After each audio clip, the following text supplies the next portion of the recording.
اعوذ باللہ من الشیطان اللعین الرجیم بسم اللہ الرحمن الرحیم الحمد لأہلہ والصلاة علی اہلہا اما بعد۔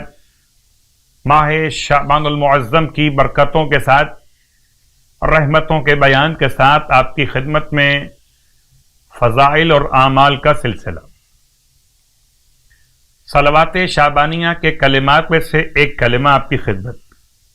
فرماتے ہیں مولا امام سجاد علیہ الصلوۃ والسلام وَهَذَا شَهْرُ نَبِيِّكَ، اور یہ ماہ شعبان تیرے نبی کا مہینہ۔ تیرے نبی کون؟ سید رسولک، تیرے تمام رسولوں کے سردار۔ شعبان الذی، یہ مہینہ ماہ مبارک شعبان کا۔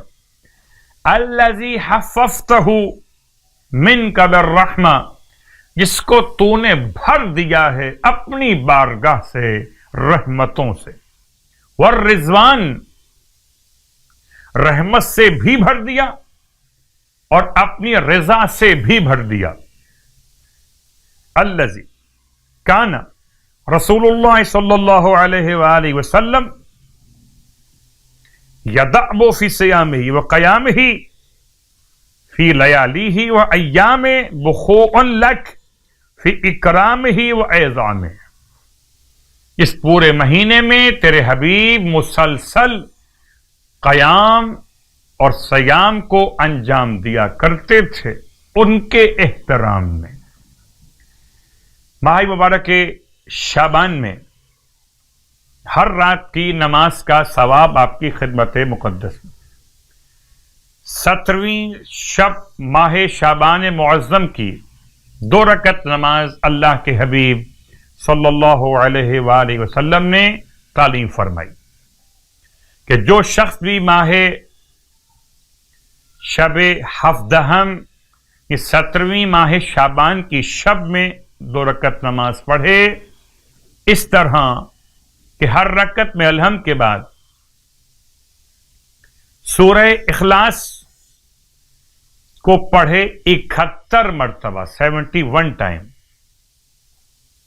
اور بعض روایات میں 70 مرتبہ استعمال ہوا، تو آپ اگر 71 بار پڑھ لیتے ہیں تو دونوں روایتیں اس میں شامل ہو جاتی ہیں۔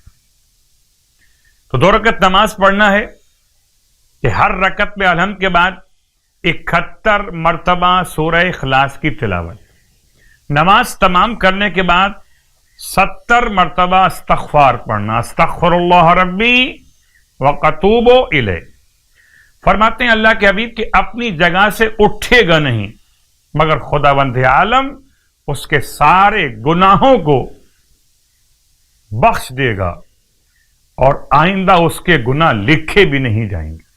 سبحان اللہ، یعنی خدا اسے اپنی رحمت سے برائیوں سے اتنا دور رکھے گا کہ نہ گناہ کرے گا نہ لکھے جائیں گے۔ ماہ شعبان کے 17 روزے رکھنے کا ثواب اللہ کے حبیب ارشاد فرماتے ہیں کہ جہنم کے تمام دروازے ماہ شعبان کے 17 روزے رکھ لینے والے پر بند کر دیے جائیں گے۔ خدا ہم سب کو ماہ مبارک شعبان کے صیام اور قیام کی توفیق عطا فرمائے، الہی آمین۔